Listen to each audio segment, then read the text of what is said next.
नमस्कार दोस्तों, स्वागत है आपका लर्निफाई के यूट्यूब चैनल में। यह है अपनी आधुनिक भारतीय इतिहास की सीरीज, जिसमें आज हम देखने वाले हैं क्रांतिकारी राष्ट्रवाद के बारे में, है ना। तो इससे पहले हम नरम पंथ के बारे में पढ़ चुके हैं, उसके बाद में गरम पंथ के बारे में पढ़ चुके हैं। और उसमें जो पिछला लेक्चर था उसमें हमने देख लिया था कि किस प्रकार से बंगाल का विभाजन होता है 1905 में। उसके बाद में स्वदेशी आंदोलन चलता है और उस स्वदेशी आंदोलन के वजह से ही सूरत फूट हो जाती है। फिर हमने देखा था कि मुस्लिम लीग की स्थापना हो जाती है 1906 ईस्वी में, 30 दिसंबर 1906 में। और उसके बाद में दिल्ली दरबार का आयोजन हम करवा देते हैं 1911 में। और बंगाल विभाजन होने के बाद में हम बंगाल का विभाजन का जो है उसको निरस्त भी करवा देते हैं कल के ही लेक्चर में। अब मैंने कल के लेक्चर में आपको बताया था कि क्रांतिकारी राष्ट्रवादी जो हुआ करते थे, जिन्हें क्रांतिकारी आतंकवादी भी कहते हैं, वो भी साथ ही साथ में अपना आंदोलन चला रहे थे। तो उसके प्रथम चरण के बारे में हम जानकारी हासिल करने वाले हैं आज के लेक्चर में। पहला जो इसका चरण है, प्रथम चरण, वो 1914 तक, या हम कहें कि प्रथम विश्व युद्ध तक, है ना। प्रथम विश्व युद्ध तक जो है उसको हम प्रथम चरण मानते हैं, और प्रथम विश्व युद्ध के बाद में जो है उसे द्वितीय चरण की संज्ञा दे देते हैं। ये कोई ऐसा कोई हम कहे कि एकदम ऐसा डिवीजन है ही, बस हमने अपने हिसाब से कर लिया कि हाँ भाई 1914 से पहले कुछ एक एक तरीके का आंदोलन हुआ करते थे, उसके बाद से दूसरे तरीके के आंदोलन शुरू हो जाते हैं क्रांतिकारी आतंकवाद में ही, है ना। तो चलिए शुरू कर लेते हैं आज का लेक्चर। तो क्रांतिकारी आतंकवादी आंदोलन हुआ करते थे, वो 19वीं शताब्दी के अंत में और 20वीं शताब्दी के प्रारंभ में चलना शुरू हो जाते हैं। 19वीं शताब्दी का अंत मतलब 1890 के दशक के आसपास जो है ये शुरू हो जाते हैं, और ये हम कहें 1890 के दशक, और साथ ही साथ 1900 के आसपास ये शुरू हो जाते हैं क्रांतिकारी आतंकवादी जो आंदोलन होते हैं वो। यह जो आंदोलन होते हैं ये उग्र राष्ट्रवाद की ही एक अवस्था होती है। यानी एक हमने देखा था नरम पंथ, एक हमने देखा था गरम पंथ, है ना। तो ये गरम पंथ वालों की ही एक अलग से एक अवस्था होती है। नरम पंथ मतलब शांतिपूर्ण काम करेंगे, लेख छपवाएंगे, है ना, प्रार्थना पत्र भेजेंगे, इस प्रकार से काम करेंगे। गरम पंथी वाले कहते हैं नहीं भाई, हम इस प्रकार से काम नहीं करेंगे, हम जो है वो दबाव इन पर डालेंगे, हम आंदोलन करेंगे, सविनय अवज्ञा आंदोलन करेंगे, है ना। ये इस प्रकार की बातें क्या करते थे, स्वदेशी वगैरह की सारी चीजें कल के लेक्चर में देखा हमने। ये तो ये जो थे क्रांतिकारी, ये एक कदम इनसे भी आगे थे कि बोले नहीं, हम सविनय अवज्ञा भी नहीं करेंगे हम। यानी ये हथियार उठाने की बात नहीं करते थे गर्म पंथ वाले। पर क्रांतिकारी क्या कहते थे, हम क्रांति लाएंगे किससे, ये देखिए आप देख रहे हैं आप यहाँ, बम और बंदूक से हम क्रांति लेकर आएंगे, है ना। जो अपील, प्रेरणा और शांतिपूर्ण संघर्ष जो है, इन सबको वो नहीं माना करते थे कि हम जो है अपील करेंगे ब्रिटिश सरकार से, शांतिपूर्ण संघर्ष करेंगे, इन सब चीजों को ये नहीं माना करते थे, है ना। ब्रिटिश सरकार की प्रतिक्रियावादी और दमन नीतियों ने उन्हें निराश कर दिया था। प्रतिक्रियावादी और दमन नीतियां कैसे, देखिए 1905 में बंगाल का विभाजन, बाद में देशद्रोह कानून ले आ जाए, कल के लेक्चर में मैंने बताया था देशद्रोह का कानून लेके आ जाता है 1911 ईस्वी में, है ना। इससे पहले क्या होता है, कलकत्ता यूनिवर्सिटीज एक्ट ले आया जाता है। इस प्रकार से बहुत सारे एक्ट उनको दबाने के लिए, भारतीय राष्ट्रवादियों को दबाने के लिए एक्ट लेकर आ जाए जाते हैं। साथ ही साथ भारतीय जो भी आंदोलनकारी हुआ करते थे, जो भी नेता हुआ करते थे, उनके खिलाफ जो है बड़े ही निर्मम तरीके से उनका दमन किया जाता है। क्रांतिकारी प्रशासन और उनके हिंदुस्तानी सहायकों की हिम्मत पस्त करने के लिए हिंसात्मक कार्यों में विश्वास किया करते थे। बंदूक उठाओ, गोली मारो। अभी मैं आपको उदाहरण भी बताऊंगा, है ना। तो जो भी क्रांतिकारी प्रशासन है और वो हिंदुस्तानी सहायकों की हिम्मत को उनको पस्त करना था, क्रांतिकारियों का काम यही हुआ करता था। और वो चाहते थे कि भाई जल्दी से जल्दी हमें परिणाम आए हमारे सामने, हमारे पास टाइम नहीं है कि हम इनके पास प्रार्थना पत्र भेजेंगे, फिर 3 महीने में वापस रिप्लाई आएगा, फिर संसद में बात होगी, फिर कमेटी बैठेगी, फिर वो सजेशन देगी, फिर सरकार मानेगी। ऐसा इतना टाइम नहीं है हमारे पास, अभी करो फैसला ऑन द स्पॉट, है ना। उनका विश्वास ये हुआ करता था कि ये पाश्चात्य साम्राज्य वाले हैं, इनको केवल पश्चिमी हिंसक साधनों से ही समझाया जा सकता है। यानी ये लातों के भूत है, बातों से नहीं मानेंगे, लठ के दम पे ही मानेंगे, है ना। इसलिए इन्होंने क्या किया, बम और पिस्तौल का प्रयोग करना शुरू कर दिया, डाके डालने शुरू कर दिए, खजाने लूटने इन्होंने शुरू कर दिए। क्यों, क्योंकि उस टाइम पे मैंने बताया था पिछले लेक्चर्स में भी कि आयरलैंड में होम रूल आंदोलन चल रहा था, और उस होम रूल आंदोलन में भी वहां के जो युवक हुआ करते थे, युवा लोग, वो इसी प्रकार से कार्य कर रहे थे, बम और पिस्तौल के माध्यम से ही। साथ ही साथ रूस में भी उस टाइम पे जो नेशनलिस्ट हुआ करते थे, राष्ट्रवादी, वो भी इसी प्रकार से संघर्ष के तरीके अपना रहे थे। और ये जब ये लोग पढ़े लिखे थे ही, तो इनको पूरी खबर मिल रही थी कि भाई रूस में क्या हो रहा है, है ना। और आयरलैंड में क्या हो रहा है, तो ये समझ रहे थे कि भाई वैसा ही हमें करना पड़ेगा जैसा वहाँ चल रहा है, उन्हीं से ये बात मानेंगे, हम लोगों की रिक्वेस्ट करने वाले से बात मानने वाले नहीं है ना। तो ये शुरू कर देते हैं यूरोपीय प्रशासकों की हत्या करना, है ना। और जो भी स्वतंत्रता विरोधी है उन सबको उखाड़ फेंकना इनका उद्देश्य रह जाता है ना। अब हम देख लेते हैं क्रांतिकारी राष्ट्रवाद का प्रथम चरण। ये मैंने इंट्रोडक्शन बता दिया कि किस प्रकार से ये काम किया करते थे। अब अलग अलग क्षेत्रों में अलग अलग प्रकार के क्रांतिकारी आंदोलन होते हैं और अलग अलग नेता होते हैं। तो सबसे पहले हम देखेंगे महाराष्ट्र में क्रांतिकारी आंदोलन किस प्रकार से होते हैं, कौन महाराष्ट्र में क्रांतिकारी आंदोलन के नेता होते हैं। अगर यूपीएससी मेंस में भी क्वेश्चन बन जाए तो हम जो है अगर हम अलग अलग क्षेत्रों में बांट कर उसके बारे में लिखेंगे तो ज़्यादा नंबर आने के चांसेस हमारे पास रहेंगे और याद करना भी थोड़ा ईजी हो जाएगा। तो महाराष्ट्र में अगर हम देखें तो सबसे पहला केंद्र जो बनता है राष्ट्रवादी गतिविधियों का, क्रांतिकारी राष्ट्रवादी गतिविधियों का, तो वो महाराष्ट्र में ही बनता है। देखिए 1893 में गणपति त्योहार और 1895 में शिवाजी त्योहार मनाना शुरू कर दिया जाता है। कौन शुरू करता है? तिलक शुरू करते हैं।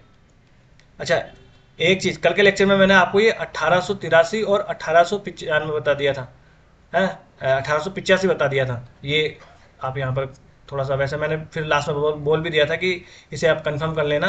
तो वो 1885 और 83 ना होकर गणपति त्योहार 1893 में शुरू हुआ था और शिवाजी त्योहार 1895 में शुरू हुआ था। तो ये तिलक ने शुरू करवाए थे, है ना। इसलिए इन त्योहारों के माध्यम से महाराष्ट्र में राष्ट्रवादी भावनाएं खूब ज्यादा विकसित हो जाती है। और उसी के बदौलत बाद में क्या होता है कि होता कुछ इस प्रकार है कि पूना में प्लेग फैल जाता है ना। पूना में क्या हो जाता है?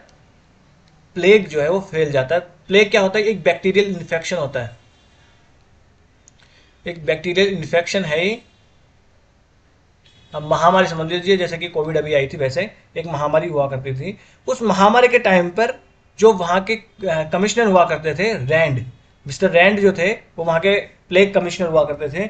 ये बहुत बदनाम हुआ करते थे, यानी ये घरों में जाते थे, जांच पड़ताल करते थे, तो आदमी प्लेग से मरे ना मरे इनके सिपाही और ये मार मार के जरूर लोगों को मार देते थे। तो बहुत गलत तरीके से ये व्यवहार क्या करते थे, कुख्यात ये हो गए थे।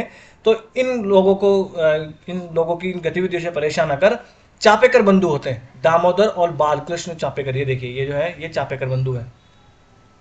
कौन है ये? चापेकर बंधु। दामोदर और बालकृष्ण जो चापेकर बंधु होते हैं, इन बंधुओं ने ये प्रण लेते हैं कि हम जो है इस बदनाम जो प्लेग कमिश्नर है इसकी तो जीवन लीला समाप्त हम ही कर देंगे, बहुत हो गया इसका, ये बहुत गलत कर रहा है हमारे साथ, हम प्लेग से मरे ना मरे ये जरूर मार दे रहा आदमियों को, है ना।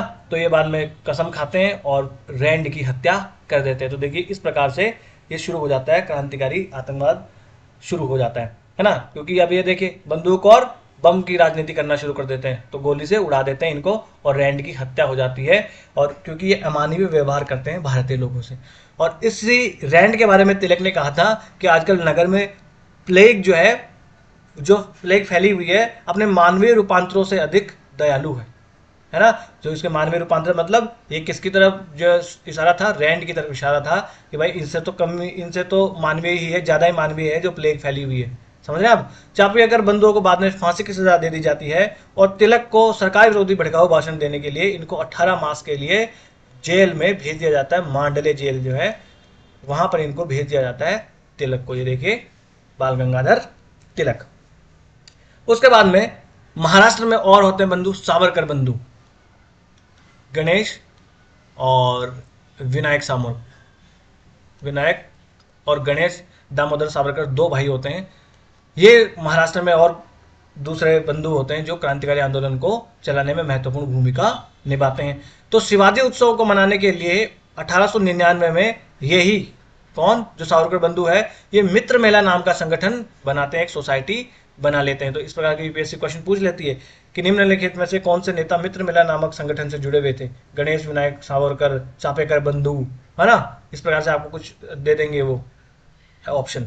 तो कौन जुड़े हुए थे मित्र मेला नाम के संगठन से? तो जो सावरकर बंधु हुआ करते थे, गणेश और विनायक दामोदर सावरकर, यही जुड़े हुए थे मित्र मेला नामक सोसाइटी से। बाद में इसी मित्र मेला नामक सोसाइटी का नाम आगे करके कर दिया जाता है अभिनव भारत समाज। तो ये भी आपको याद रखना है, अभिनव भारत समाज जो है वो इससे कौन जुड़े हुए थे? तो गणेश, ये जो विनायक दामोदर सावरकर है ये इनसे जुड़े हुए थे। किससे? तो तो अभिनव भारत समाज से। 1906 में इसे क्रांतिकारी संगठन में बदल दिया जाता है, इसी मित्र मेला नाम के संगठन को। तो ऐसा भी यूपीएससी पूछ लेगी कि ऐसा कौन सा संगठन है जिसका नाम बदलकर अभिनव भारत समाज रख दिया गया था। ऐसा यूपीएससी एक बार क्वेश्चन पूछ चुकी है कि ऐसी कौन सी राजनीतिक पार्टी थी जिसने अपना नाम बाद में बदल लिया था, है ना। वो कोई द्रविड़ कजगम ऐसा कोई एक पार्टी थी। तो मित्र मेला नाम का संगठन जो है, इसका नाम बदलकर बाद में 1906 ईस्वी में कर दिया जाता है अभिनव भारत समाज, है ना। और गणेश सावरकर जो थे इसी अभिनव भारत समाज से जुड़े हुए थे। ये देखिए, गणेश और विनायक सावरकर दोनों भाई भाई हुआ करते थे। ठीक। 1905 में जब स्वदेशी आंदोलन चल रहा होता है और अपने जोर शोर से वो चल रहा होता है, तो वीर सावरकर ने पूना में विदेशी वस्त्रों की होली जलाई थी। ये वही वीर सावरकर है जिनके नाम पर आजकल देश में राजनीति होती है। शुरुआत में ये बड़े क्रांतिकारी नेता होते हैं, परंतु लास्ट में आते आते जब इनको जेल में बंद कर दिया जाता है तो थोड़ा सा ये अंग्रेजों का साथ देने लगते हैं, माफ़ी उनसे मांगने लगते हैं, इसलिए थोड़े से ये कुख्यात हो जाते हैं लास्ट में। वैसे तो शुरुआती दिनों में तो ये क्रांतिकारी राष्ट्रवादी हुआ करते थे। हम नहीं पढ़ेंगे इन पॉलिटिकल मामलों में, हमारे लिए सब बराबर है ना। तो विदेशी वस्त्रों की इन्होंने होली भी जलाई थी, जिसने दक्षिण भारत में बड़ी ही हलचल पैदा कर दी थी, क्योंकि बहुत बढ़ चढ़ कर हिस्सा ले रहे थे ये स्वदेशी आंदोलन में। 1909 में मदन लाल ढींगरा नाम के एक व्यक्ति हुआ करते थे। इन्होंने कर्नल विलियम कर्जन वाइली नाम के एक व्यक्ति हुआ करते थे, इनकी हत्या कर दी थी, जो कि इंडिया ऑफिस में राजनीतिक सहायक हुआ करते थे। इंडिया ऑफिस मैंने आपको बताया था, है ना, भारत सचिव होता था, है ना। तो इंडिया ऑफिस में ये राजनीतिक सहायक हुआ करते थे। ये ऐसा माना करते थे कि यही है, ये कर्जन वाइली ही है जो कि भारत सचिव को गलत गलत नीतियां बनाने के लिए प्रेरित करते हैं। इसलिए पहले इनकी इनकी जीवन लीला जो है वो समाप्त करी जाए। और जब क्रांतिकारी आतंकवादी है या क्रांतिकारी राष्ट्रवादी हैं तो करेंगे क्या, गोली मारेंगे सीधा। तो इन्होंने कर्जन वाइली को गोली मार दी थी। तो मदन लाल ढींगरा का नाम याद रखना, मदन लाल ढींगरा, इन्होंने गोली मार दी थी कर्जन वाइली को। ठीक है। मदन लाल ढींगरा बाद में पकड़े जाते हैं और उन्हें फांसी की सजा दे दी जाती है। बाद में सावरकर को भी बंदी बना लिया जाता है और उनको आजन्म निष्कासन का दंड सुनाया जाता है। ग्वालियर षड्यंत्र केस, नासिक षड्यंत्र केस और सतारा षड्यंत्र केस जो है वो इन्हीं क्रांतिकारी सभाओं से संबंधित है। देखिए यहाँ पर खूब ज्यादा मात्रा में फैक्ट्स जो है हमको याद करने पड़ते हैं, तो एकदम ज़्यादा आपको मरना भी नहीं है। 2-4 बार अगर आप पढ़ोगे तो याद हो जाएगा। वैसे तो मैं आपको पढ़ाऊंगा इसी तरीके से कि आपको याद हो जाएंगे यहीं। तो मदन लाल ढींगरा जो है ये मार देते हैं कर्नल वाइली को और इनको फांसी की सजा दे दी जाती है। फिर सावरकर जो है इनको पकड़ लिया जाता है। सावरकर मतलब विनायक सावरकर की बात होती है, जब सिर्फ सावरकर का नाम हो तो सावरकर को बंदी बना लिया जाता है और आजन्म निष्कासन का इन्हें दंड सुनाया दिया जाता है, परंतु बाद में हालांकि छोड़ भी दिया जाता है। बाद में ग्वालियर षड्यंत्र केस, नासिक षड्यंत्र केस और सतारा षड्यंत्र केस जो है वो इन्हीं समाज से जुड़ा हुआ है, अभिनव भारत समाज वगैरह जो थे ना। क्योंकि मैंने आपको बताया था पिछले लेक्चर्स में कि जो क्रांतिकारी आतंकवादी जो आंदोलन हुआ करते थे उसमें ये जो सोसाइटीज बनाई जाती थी ना, समितियां, देखिए आगे देखेंगे हम, अनुशीलन समिति वगैरह, है ना। तो इन समितियों के माध्यम से आंदोलन चलाए जाते थे, है ना। देखिए ये है गणेश दामोदर सावरकर और ये है विनायक दामोदर सावरकर, ये दोनों भाई भाई हुआ करते थे। अब हमने देख लिया महाराष्ट्र में। तो महाराष्ट्र में अगर आपको लिखना तो आपको रखना है चापेकर बंधु, चापेकर बंधु, और अगर देखें तो सावरकर बंधु, और कौन, मदन लाल ढींगरा, ये वाइली को मार देते हैं, ये रैंड को मार देते हैं, है ना। और यहाँ पर मदन लाल ढींगरा जो है कर्नल वाइली को मार देते हैं। इस प्रकार से ये आंदोलनकारी हुआ करते थे महाराष्ट्र में, है ना। अब देख लेते हैं बंगाल में कौन कौन जो है वो क्रांतिकारी आतंकवादी या क्रांतिकारी आंदोलनकारी हुआ करते थे। 1905 में बंगाल विभाजन की जो अलोकप्रिय घटना घटित हुई, उसके बाद से बंगाल में एक नए सिरे से राजनीतिक जागृति आ जाती है। ऐसी राजनीतिक जागृति इससे पहले कभी नहीं देखी गई थी। हालांकि देखिए बंगाल हमेशा से ही राजनीतिक जो गतिविधियां हुआ करते थे इसमें आगे हुआ करता था, क्योंकि पढ़े लिखे लोग भी वहीं ज्यादा हुआ करते थे, अंग्रेजों की राजधानी भी वहीं हुआ करती थी, है ना। तो बंगाल आतंकवादी क्रांतिकारी आंदोलन है उसका एक गढ़ बन के सामने आता है। और इसका अगर हम कहें तो सूत्रपात किसने किया था, तो जो भद्रलोक समाज हुआ करता था उसने। भद्रलोक कौन होते हैं, आपने अभद्र नाम सुना है, अभद्र, अभद्र मतलब ये आदमी सही नहीं, तो भद्र क्या होगा, जो उच्च कुलों के जो लोग होते हैं वो होते हैं भद्र लोग। तो भद्र लोग जो समाज है, यानी बड़े बड़े उच्च कुलों के लोग थे, जमींदार वगैरह, उन्होंने ही शुरू किया था इस आंदोलन को बंगाल में। इनमें एक होते श्री पी मित्रा और एक होते वारिंद्र कुमार घोष और एक होते भूपेंद्र दत्त। इन तीनों के बारे में मैं आपको बताऊंगा, आप अभी 1 मिनट में पहचान लोगे इनको। देखिए ये है प्रथमनाथ मित्रा, जिनको पी मित्रा कहा जाता है। हो सकता है एग्जाम में प्रथमनाथ मित्रा पूछ ले और आप तो सिर्फ पी मित्रा का नाम याद करके बैठे हो। तो पी मित्रा कौन थे? ये थे एक क्रांतिकारी राष्ट्रवादी आंदोलनकारी हुआ करते थे बंगाल से। वारिंद्र कुमार कुमार घोष का नाम आपने नहीं सुना होगा, परंतु आपने अरविंद घोष का नाम सुना होगा, जो कल हमने देखा था कि बंगाल में जो राष्ट्रवादी कॉलेज बनाई जाती है उसके प्रथम आचार्य भी बनाए जाते हैं।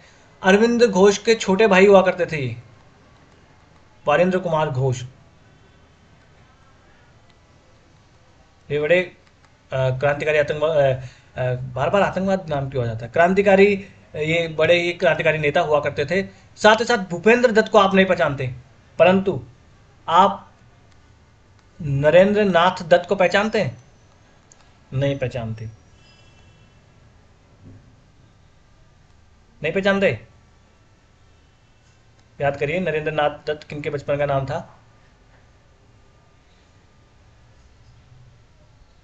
तो नरेंद्र नाथ दत्त जो थे उनके भाई हुआ करते थे भूपेंद्र दत्त, है ना, जिन्होंने, मैं आपको हिंट दे दे रहा हूं बस, जिन्होंने शिकागो में विश्व धर्म सम्मेलन में भाग लिया था। इतना भी अगर नहीं समझ पा रहे हो तो फिर पागल हो आप। तो देखिए ये श्री पी मित्रा, प्रथमनाथ मित्रा ये हैं, वारिंद्र कुमार घोष अरविंद घोष के छोटे भाई हैं, और भूपेंद्र दत्त ये जो है नरेंद्र नाथ दत्त के भाई हुआ करते थे। 1902 में मिदनापुर में अनुशीलन समिति का गठन किया जाता है। इन्हीं के सहयोग से श्री पी मित्रा, वारिंद्र कुमार घोष, भूपेंद्र दत्त ये सब लोग मिलकर अनुशीलन समिति का गठन करते हैं। मिदनापुर अनुशीलन समिति का गठन करते हैं 1902 ईस्वी में। तो यूपीएससी पूछ लेगी निम्नलिखित में से कौन से नेता अनुशीलन समिति से जुड़े हुए हैं। ऐसा क्वेश्चन ऑलरेडी पूछ चुके यूपीएससी, मैं बता रहा हूं किस प्रकार के क्वेश्चन पूछते हैं। तो पूछ लेगी तो आपको ऑप्शन दे देंगी, प्रथमनाथ मित्रा, भूपेंद्र दत्त, वारिंद्र कुमार घोष, और इनसे जुड़े हुए हैं वारिंद्र कुमार घोष के साथ साथ साथ ही अरविंद घोष। तो ये सब अनुशीलन समिति से जुड़े हुए हुआ करते थे, जिनका उद्देश्य क्या हुआ करता था? खून के बदले खून, है ना, जो हमारे भारतीयों का खून बहाया जा रहा है अंग्रेजों के द्वारा, तो हम उस खून का बदला खून से ही लेंगे। उसके बाद 1902 ईस्वी में पुलिन दास ने ढाका में अनुशीलन समिति की स्थापना कर दी थी। तो ये अलग अलग जगह पर अनुशीलन समितियां हुआ करती थी। तो आप तो अनुशीलन समिति का नाम याद रख लेना। तो प्रथमनाथ मित्रा, वारिंद्र कुमार घोष, भूपेंद्र दत्त और अरविंद घोष भी से जुड़े होते हैं। पुलिन दास जो है वो भी इनसे जुड़े हुए होते हैं। उसके बाद 1905 ईस्वी में मित्रा साहब ने कलकत्ता अनुशीलन समिति की स्थापना कर दी थी।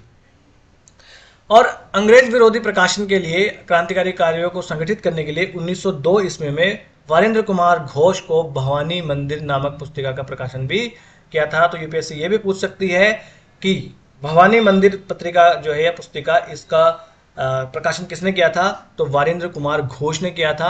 और अगर देखें तो ये अनुशीलन समिति से जुड़ा हुआ ही एक ये पुस्तिका पत्रिका हुआ करती थी। इसके बाद में वर्तमान रणनीति नामक एक पुस्तिका भी प्रकाशित की जाती है। बाद में युगांतर और संध्या नामक पत्रिका भी जारी करी जाती है। तो ये युगांतर तो देखिए प्रसिद्ध भी है, तो युगांतर का नाम तो आपको याद रख लेना है। तो युगांतर, संध्या, भवानी मंदिर और वर्तमान रणनीति, ये सब जो है अनुशीलन समिति से जुड़े हुए पत्र हुआ करते थे। और इसमें वारिंद्र कुमार घोष का एक बड़ा हाथ हुआ करता था, अरविंद घोष के भाई।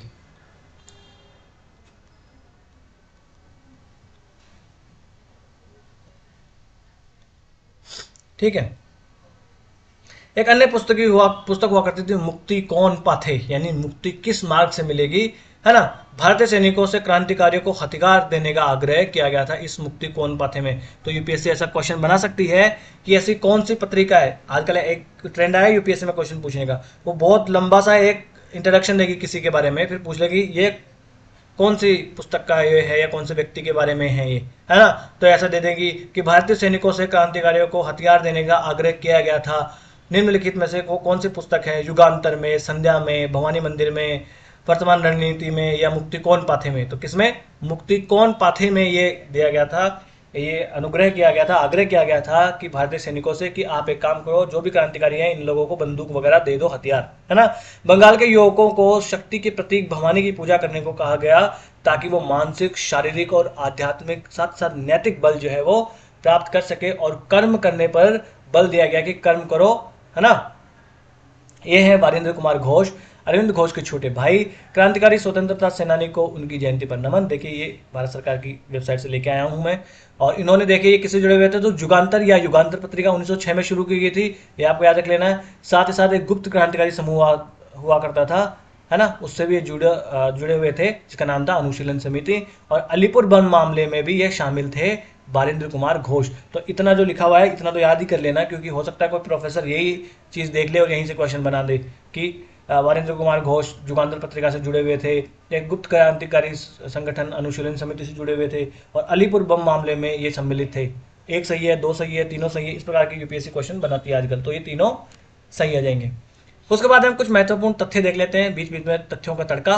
तो 1908 ईस्वी में एक व्यक्ति होते हैं अनंत लक्ष्मण कन्हरे, ये नासिक के जिला मजिस्ट्रेट जैक्सन की हत्या कर देते हैं, और इस हत्याकांड से जुड़े लोगों के विरुद्ध नासिक षड्यंत्र केस चलाया जाता है। तो पिछले जो स्लाइड्स थी उसमें हमने बताया था ना, नासिक षड्यंत्र केस, तो वही यही था।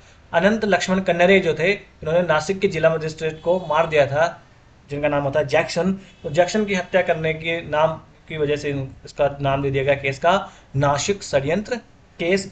उसके बाद होते हैं हेमचंद्र कानूनगो, जो रूस से बम बनाने का प्रशिक्षण प्राप्त करके कलकत्ता में आते हैं और मणिकतल्ला में बम बनाने का कारखाना खोलते हैं। हालांकि हेमचंद्र कानूनगो रूस नहीं जाते हैं, ये जाते हैं पेरिस, पेरिस जाते हैं। पेरिस में जो है रूस के जो व्यक्ति हुआ करते थे क्रांतिकारी लोग, उनसे ये बम बनाने का जो है फॉर्मूला सीख के आते हैं। फिर भारत में आके मणिकतल्ला में बम बनाने का कारखाना खोला जाता है, परंतु बाद में पकड़े जाते हैं। इसकी कहानी में भी मैं आपको सुनाऊंगा। तो बाद में पकड़े जाते हैं और ये कारखाना भी बंद कर दिया जाता है। अब यहाँ पर है मैडम भिकाजी कामा के बारे में। तो ये मदर ऑफ इंडियन रेवोल्यूशन भी इन्हें कहा जाता है। मैडम भिकाजी कामा, देखिए नाम से लग रहा होगा कि पता नहीं यूरोप की होगी, पर यह भारत की है, पारसी महिला हुआ करती थी, है ना। 1907 ईस्वी में स्टुटगार्ट में, जो कि कहां पर है, जर्मनी में, वहां पर द्वितीय अंतर्राष्ट्रीय समाजवादी कांग्रेस हो रही थी, यानी सोशलिस्ट कांग्रेस जो हो रही थी, उसमें भारत की ओर से मैडम कामा ने भाग लिया था भारत के प्रतिनिधि के रूप में। और वहां पर पहली बार भारत का तिरंगा झंडा इन्होंने फहराया था। वो तिरंगा झंडा हरा, पीला और लाल रंग का हुआ करता था, आज के जैसा नहीं हुआ करता था। देखिए ये है वो झंडा, ये इनके हाथ में भी आप देख सकते हैं, और इस झंडे पे लिखा हुआ था वंदे मातरम। ये है भिकाजी कामा, आगे बढ़ो, हम भारत के लिए हैं और भारत भारतीयों के लिए है, ठीक है। उसके बाद में कहानी आ जाती है खुदीराम बोस और प्रफुल्ल चंद्र चाकी। देखिए कितने बच्चे से, ये 18 साल के थे जब इनको फांसी की सजा दे दी गई थी, है ना। इनकी कहानी मैं बताता हूँ। ये जो है क्रांतिकारी हिंसक घटनाओं से जुड़े हुए व्यक्ति हुआ करते थे, और जो अनुशीलन समिति हुआ करती थी उनसे ये जुड़े हुए व्यक्ति हुआ करते थे। छोटे छोटे बच्चे थे ये, 16-17 साल के, जब इन्होंने काम शुरू किया। तो जो उस टाइम पे 1905-6 में जो स्वदेशी आंदोलन चल रहा था बंगाल विभाजन के विरोध में, तो स्वदेशी आंदोलन के टाइम पे देखा गया कि एक न्यायाधीश हुआ करते थे किंग्सफोर्ड, जिसका नाम था किंग्सफोर्ड। ये बिहार में मुजफ्फरपुर में हुआ करते थे। तो किंग्सफोर्ड कुख्यात थे अपने केस सुनाने के लिए, फैसला देते थे। तो जो भी भारतीय क्रांतिकारी हुआ करते थे उनको सीधा ये मौत की सजा दे दिया करते थे। तो ये इन दोनों को पता लगता है कि भाई ये जो है, ये किंग्सफोर्ड जो है, ये सबसे ज्यादा हमारे क्रांतिकारियों को मार रहे हैं। तो इन्होंने एक प्लान बनाया कि तूने इन किंग्सफोर्ड को ही मार दिया जाए, क्योंकि यही तो भारतीयों को फांसी पर चढ़ा रहे हैं। तो इन्होंने फैसला लिया कि हम जो है इन्हीं को मार देंगे, किंग्सफोर्ड को ही। छोटे छोटे बच्चे दोनों ने प्लान बना लिया, बंदूक ले ली और बम ले लिया, और किंग्सफोर्ड की हत्या करने के लिए किंग्सफोर्ड के बंगले के बाहर जाके ये दोनों खड़े हो जाते हैं। छोटे छोटे बच्चे थे तो किसी को शक भी नहीं हुआ। हालांकि पुलिस ऑफिसर ने पूछा कि भाई, हाँ भाई क्या कर रहे हो यहाँ पर बाहर। तो बड़े ऐसे तो चंट थे, इन्होंने मना दिया उन लोगों की, बड़े काम से आए हैं, कुछ भी ऐसा करके। फिर शाम के टाइम पे अंधेरे में किंग्सफोर्ड जो है अपनी बग्घी में आ रहे थे अपने बंगले पर, क्लब से कहीं से। तो इनको लगा कि भाई, अंधेरा था वहां पर, इनको लगा कि भाई जो है किंग्सफोर्ड आ गए पर, और इन्होंने बम फेंक दिया। छोटे बच्चे ही तो थे, पूरा दम लगाकर इन्होंने बम फेंक दिया। बाद में पता लगा कि वो किंग्सफोर्ड की बग्घी नहीं, किंग्सफोर्ड थोड़ा सा लेट हो गए थे। वहां पर दो महिला आ रही थी, एक केनेडी जो है उनकी गाड़ी पर गिर जाता है बम, दो महिलाएं आ रही थी, उनकी हत्या हो जाती है इनके हाथों से। ये सोचते थे किंग्सफोर्ड की हत्या होगी। बाद में दोनों बेचारे भागते हैं पैदल, नंगे पैर, देखें नंगे पैर भागते हैं, बाद में इनको पकड़ लिया जाता है और खुदीराम बोस को तो पकड़ के बाद में फांसी चढ़ा दी जाती है। मात्र 18 साल के थे ये। देखिए क्या किया आपने, आप तो फांसी भी नहीं चढ़े, ये तो चढ़ गए थे, है ना। और प्रफुल्ल चंद्र चाकी को पकड़ने की कोशिश की जाती है, बाद में इनके पास बंदूक होती है तो ये अपने आप को गोली मार लेते हैं कि कोई मुझे पकड़ नहीं सकता है। तो चंद्रशेखर आजाद से पहले भी ऐसे एक वीर योद्धा हुए थे भारत में जिन्होंने अपने आप को गोली मार ली थी अंग्रेजों के हाथ में आने से पहले ही। तो ये इनकी कहानी हुआ करती थी खुदीराम बोस की। ऐसा माना जाता है कि खुदीराम बोस भारत के पहले क्रांतिकारी हुआ करते थे जिन्होंने, या सबसे छोटी उम्र के व्यक्ति जिनको फांसी दी गई थी, खुदीराम बोस। इस प्रकार का अगर कोई फैक्ट भी पूछे यूपीएससी तो भी आप बता सकते हो, है ना। तो 1907 में बंगाल तथा पूर्वी बंगाल के जो गवर्नर होते हैं उनकी हत्याओं के प्रयास भी किए जाते हैं, वो भी असफल हो जाते हैं। खुदीराम बोस ने 1908 को मुजफ्फरपुर में किंग्सफोर्ड की हत्या का प्रयास किया, वो भी असफल हो गया। बेचारे बार बार असफल हो जाते थे। बाद में खुदीराम बोस को फांसी की सजा दे दी जाती है और प्रफुल्ल चंद्र चाकी अपने आप को गोली मार लेते हैं। इसके बाद में देखिए हेमचंद्र कानूनगो के बारे में हम देखते हैं। तो ये है हेमचंद्र कानूनगो। पुरानी फोटो देखिए ऐसे ही मिलेगी आपको, आजकल एचडी में तो कोई फोटो मिलेगी नहीं उस टाइम की, है ना। तो ये जाते हैं पेरिस और पेरिस में जाके रूस के एक व्यक्ति से बम बनाने का ये फॉर्मूला सीख के आते हैं। फिर भारत आते हैं और बंगाल में मणिकतल्ला में एक धार्मिक पाठशाला में बम बनाने का कारखाना ये शुरू कर देते हैं। खुदीराम बोस और प्रफुल्ल चाकी जो हैं वो इन्हीं से जुड़े हुए व्यक्ति थे। साथ ही साथ वारिंद्र कुमार घोष जो हैं वो भी इन्हीं से जुड़े हुए व्यक्ति थे। अरविंद घोष, वारिंद्र कुमार घोष, ये सब इन्हीं से जुड़े। भूपेंद्र नाथ दत्त जो थे, नरेंद्र नाथ दत्त के छोटे भाई, वो सब इन्हीं से जुड़े हुए थे, है ना। ये एक जगह ही काम करते थे, हेमचंद्र कानूनगो, है ना। बाद में खुदीराम बोस और प्रफुल्ल चंद्र चाकी जब वो बम फेंकते हैं तो मामला तूल पकड़ जाता है और मामला तूल पकड़ने के बाद में वारिंद्र कुमार घोष की एक लापरवाही की वजह से बम बनाने वाले समूह को पूरे को पकड़ लिया जाता है और उनमें अरविंद कुमार घोष को भी पकड़ लिया जाता है। दोनों भाई पकड़ लिए गए, अरविंद घोष और वारिंद्र कुमार घोष। उसके बाद में इनके ऊपर केस चलाया जाता है, अलीपुर षड्यंत्र केस। उसके बाद में अरविंद घोष को तो छोड़ दिया जाता है और यहाँ से तो अरविंद घोष बाद में कि भाई मेरे बस की बात नहीं है, जेल में बहुत मारते हैं ये लोग, मैं ये जाने इनका काम जाने। बाद में ये बेचारे पांडिचेरी चले जाते हैं और पांडिचेरी में जाके ये तो अध्यात्म में विलीन हो जाते हैं। अध्यात्म जो है उसमें विलीन हो जाते हैं। अंग्रेजों से कहते हैं भाई आज के बाद कभी गलती नहीं करूंगा मैं, बस बहुत हो गया मेरा क्रांतिकारी गतिविधियाँ ये, है ना। तो फिर ये चले जाते हैं और पांडिचेरी में जाके और तो आध्यात्मिक गुरु बन जाते हैं वहाँ जाके। हालांकि देखिए ये रास्ता इन्होंने किया देश के लिए किया, ठीक है, पर इसको हम, ये कोई सही रास्ता नहीं है ये, है ना। और इससे कुछ होने वाला भी नहीं था वैसे। बाद में इनको भी समझ में आ जाता कि बम और बंदूक कभी क्रांति नहीं लाते। इनका सम्मान है हमारे दिल में और रहेगा हमेशा के लिए जब तक अपना देश रहेगा, और बिल्कुल हमारा देश तो रहेगा जब तक अजान, है ना। इनके ऊपर केस कौन सा चलाया जाता है? अलीपुर षड्यंत्र केस इनके ऊपर चलाया जाता है। और जब इनके ऊपर मुकदमा चलाया जा रहा होता है तो जो सरकारी वकील बहुत ज़्यादा बकवास कर रहे होते हैं, तो एक काम किया जाता है, सरकारी वकील और पुलिस के जो डिप्टी सुपरिटेंडेंट हुआ करते थे उनकी हत्या कर दी जाती है कचहरी के अंदर ही। आजकल हरियाणा के गाने नहीं बनते कि कचहरी में गोली मारूंगा ऐसा, तो उन्होंने देखिए उस टाइम पे कर दिया था, कचहरी में जाके वकील और सुपरिटेंडेंट को गोली मार दी थी। बकवास बहुत कर रहे थे ये लोग। और इस बात में इसमें अरविंद घोष को तो छोड़ दिया जाता है। इसके बाद में अरविंद घोष तो जाके अध्यात्म में विलीन हो जाते हैं। ये बाहर में गया है भाई देश ये और सब में मेरे मन के पास नहीं है ना। परंतु जो नरेंद्र गोसाई नाम के एक व्यक्ति होते हैं ये थोड़ा सा दबाव में आ जाते हैं और सरकारी गवाह बनने के लिए तैयार हो जाते हैं, तो इनकी हत्या कर दी जाती है। कन्हई लाल दत्त गद्दारी कर बे ऐसा करके सत्येंद्र नाथ बोस और कन्हई लाल दत्त ने इनकी गोली मारकर हत्या कर दी थी, किनकी? नरेंद्र गोसाई की, जो कि सरकारी गवाह बनने के लिए तैयार हो जाते हैं। तो देखिए ये हेमचंद्र कानूनगो मणिकतल्ला में बम बनाने का कारखाना यही शुरू करते हैं। खुदीराम बोस, प्रफुल्ल चाकी, वारिंद्र कुमार घोष, अरविंद घोष, सब जुड़े हुए व्यक्ति होते हैं एक दूसरे से, दोस्त हैं। उसके बाद में देखते हैं अन्य प्रांतों में कहाँ किस प्रकार से चलता है क्रांतिकारी आंदोलन। तो पंजाब में दो नेता हुआ करते थे, एक तो लाला लाजपत राय और एक होते अजीत सिंह। ये दो बड़े नेता हुआ करते थे पंजाब में। उस टाइम में पंजाब में हो क्या रहा था कि वहाँ पर जो नहरी बस्तियाँ होती हैं उन नहरी बस्तियों में कर को बढ़ाने की बात होती है। जैसे कि चिनाब की जो नहरी बस्ती होती है, साथ साथ बारी दोआब। देखिए बारी दोआब के बारे में मैंने पहले भी आपको बताया है ज्योग्राफी में भी। रावी और व्यास नदियों का जो दोआब है, दोआब मतलब क्या होता है? दो नदियों के बीच का क्षेत्र दोआब हो गया, है ना। तो ये रावी और ये व्यास, तो इस क्षेत्र को क्या किया जाता था? बारी दोआब। तो रावी और व्यास के क्षेत्र को बारी दोआब कहा जाता था।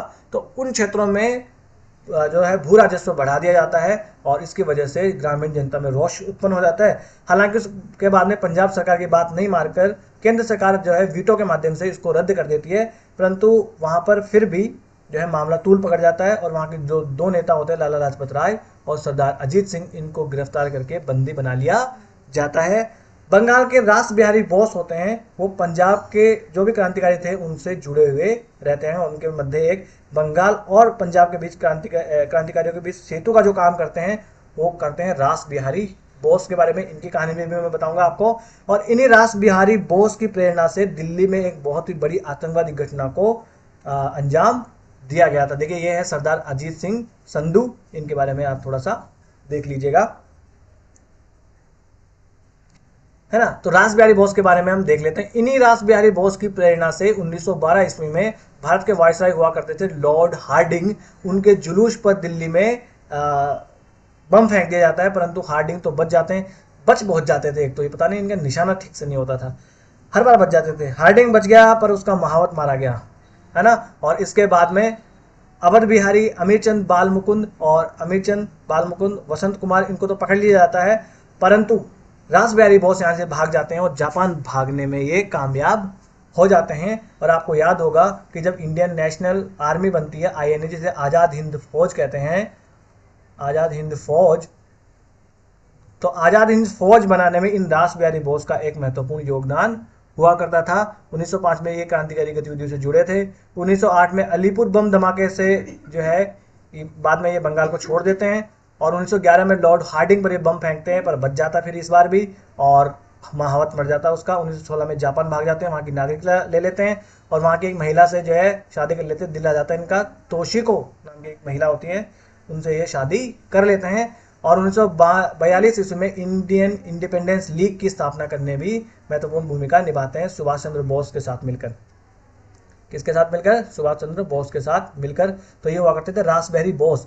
और कल के लेक्चर में मैंने रास बिहारी घोष के बारे में बताया था, जो कि 1907 और 1908 के जो अधिवेशन होते हैं उनकी अध्यक्षता करते हैं रास बिहारी घोष।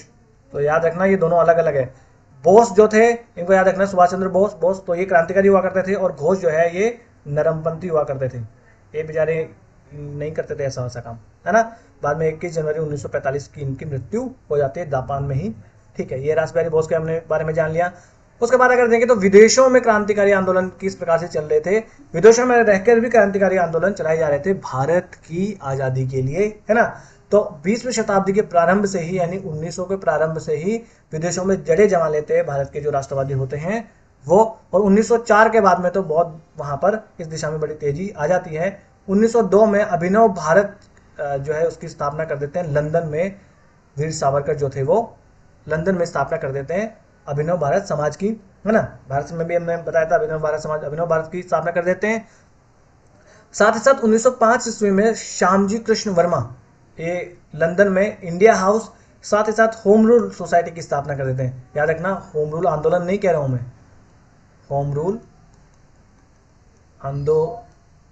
आंदोलन या होम रूल लीग नहीं कह रहा हूं मैं, याद रखना। ये तो बाद में आके भारत में 1916 के आसपास शुरू होते हैं, तिलक और एनी बेसेंट शुरू करते हैं। ये क्या है? ये होम रूल सोसाइटी है। होम रूल कहाँ चल रहा था? आयरलैंड में आंदोलन चल रहा था। तो श्यामजी कृष्ण वर्मा लंदन में इंडिया हाउस, साथ ही साथ होम रूल सोसाइटी की स्थापना कर देते हैं। बाद में ये भिकाजी कामा की सहायता करने के लिए भी जाते हैं जर्मनी में, है ना। इन्होंने इंडियन सोशियोलॉजिस्ट नामक पत्र का भी संपादन किया था और श्यामजी कृष्ण वर्मा के साथ वीरेंद्र नाथ चट्टोपाध्याय, वी.एस. अय्यर, वीरूमल आचार्य, जी.एस. खरपड़े, राम बुजदत्त, ये भी इनके साथ हुआ करते थे। और मदन लाल ढींगरा, देखिए याद रखना, मदन लाल ढींगरा कर्नल वाइली की हत्या कर देते हैं। मदन लाल ढींगरा ने ब्रिटिश हाउस के अधिकारी कर्नल वाइली की हत्या कर दी थी और बहुत बड़ी सनसनी फैला देते हैं। मदन लाल ढींगरा तो वो भी इनसे जुड़े हुए व्यक्ति ही हुआ करते थे। तो ये देख लीजिए श्यामजी कृष्ण वर्मा के बारे में। इन्होंने इंडियन होम रूल सोसाइटी की स्थापना की थी, इंडिया हाउस की स्थापना कर दी थी, साथ ही साथ द इंडियन सोशियोलॉजिस्ट जो है की स्थापना या पत्र का भी संपादन इन्होंने किया था श्यामजी कृष्ण वर्मा ने, ठीक है, लंदन में। ये हमको याद रख लेना है। ये देखिए है मदन लाल ढींगरा, इन्होंने अंग्रेजों के दमनकारी नीतियों का दृढ़तापूर्वक विरोध किया था और कर्नल वाइली की हत्या कर दी थी, मदन लाल ढींगरा। उसके बाद में फ्रांस में भी क्रांतिकारियों का एक महत्वपूर्ण केंद्र बन के सामने आ जाता है, क्योंकि उस टाइम पे यूरोप में भी खूब ज़्यादा क्रांतिकारी आंदोलन चल रहे थे। फ्रांस में एसआर राणा नाम के एक व्यक्ति होते थे। उन्होंने मैडम भिखाजी कामा के साथ मिलकर आतंकवादी गतिविधियों का संपादन किया था। ये मैडम भिखाजी कामा क्या किया करती थी, ये क्रिसमस में के टाइम पे तोहफों के रूप में बंदूकें छिपाकर भेजा करती थी। देखा कि महिलाएं कमजोर होती हैं, कोई कमजोर नहीं है, ये तो बना दिया गया महिलाओं को कमजोर, है ना। तो मैडम भिखाजी कामा ने ऐसा राणा के साथ मिलकर आतंकवादी गतिविधियों का संचालन किया था फ्रांस में। इनके बाद में श्यामजी कृष्ण वर्मा भी आके इनसे जुड़ जाते हैं और यहाँ भिखाजी कामा ने वंदे मातरम नामक समाचार पत्र का भी निकाला था। अभी मैंने वो आपको भारत का तिरंगा दिखाया था स्टुटगार्ट में 1907 में, सबसे पहले ये जाके फहराती हैं, तो वहां भी जो है मैंने आपको दिखाया था, तो वंदे मातरम उस पर लिखा हुआ था। तो भिखाजी कामा वंदे मातरम नाम का एक समाचार पत्र भी निकालती हैं और प्रथम विश्व युद्ध की गतिविधियां शुरू होने की वजह से फिर इनको वहां से छोड़ देना पड़ता है। साथ ही साथ जो 1907 ईस्वी में पश्चिमी अमेरिका के तट पर निर्वासित जीवन जी रहे थे रामनाथ पुरी, उन्होंने सर्कुलर ए आज़ादी नाम की पत्रिका भी निकाली थी।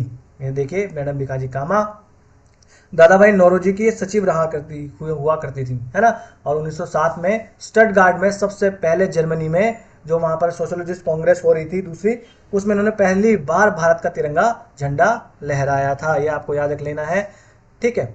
और यहाँ पर देखिए तोहफों के रूप में ये बंदूकें छिपाकर भेजा करती थी। और एक पेट्रोल वेसल है हमारा ICGS, भिखाजी कामा के नाम से भी इनका नाम दिया गया है। तो ये विदेशों में हमने देख लिया। उसके बाद वैंकूवर, कनाडा के वैंकूवर को अड्डा बनाया जाता है, ठीक है। और वहां पर भी खूब सारे आंदोलन चलाए जाते हैं। और इन नेताओं ने मिलकर यूनाइटेड इंडिया हाउस, सिएटल में यूनाइटेड इंडिया हाउस की स्थापना की थी, है ना। जो भी नेता हुआ करते थे वहां के। ये हमने देख लिया आज के लेक्चर में कि किस प्रकार से भारत में क्रांतिकारी गतिविधियां अलग अलग क्षेत्रों में और विदेशों में किस प्रकार से क्रांतिकारी गतिविधियां चलाई जा रही थी। कुछ क्रांतिकारी गतिविधियां और रह गई जिसे हम कह सकते हैं कि दूसरा चरण, वो हम कल के लेक्चर में देखने वाले हैं। जैसे कामाघाटा मारू केस, नाम देखिए इतना कठिन है। इस प्रकार के क्या घटनाएं हुई थी उनके बारे में भी हम जानकारी हासिल करेंगे। साथ हम चंद्रशेखर भगत सिंह इनके बारे में भी जानकारी हासिल करेंगे। तो चलिए आज का लेक्चर हम यही समाप्त कर देते हैं। इस लेक्चर की अगर आपको PDF चाहिए तो आप जाइए लर्निफाई अनलॉकिंग नॉलेज के नाम से टेलीग्राम पे अपना चैनल है, यहाँ से आप स्कैन कर सकते हैं और डिस्क्रिप्शन बॉक्स में लिंक भी दिया हुआ है। वीडियो अगर आपको अच्छा लगा तो लाइक कर दीजिए और चैनल को सब्सक्राइब कर लीजिए। और भी आपकी नज़र में कोई आपका भाई बंधु दोस्त मित्र सखा हो जिसे आप चाहते हैं कि अगर चैनल हम रिकमेंड करेंगे तो कुछ फ़ायदा हो जाएगा, तो आपसे रिक्वेस्ट है कि आप ज़रूर ऐसा कीजिए। और आपको कोई सलाह लेनी हो या कोई सलाह देनी हो तो आप हमें कमेंट्स बॉक्स में लिख सकते हैं। बड़े ही लोकतांत्रिक ढंग से हम अपने इस छोटे से परिवार को आगे बढ़ाएंगे। नमस्ते, धन्यवाद।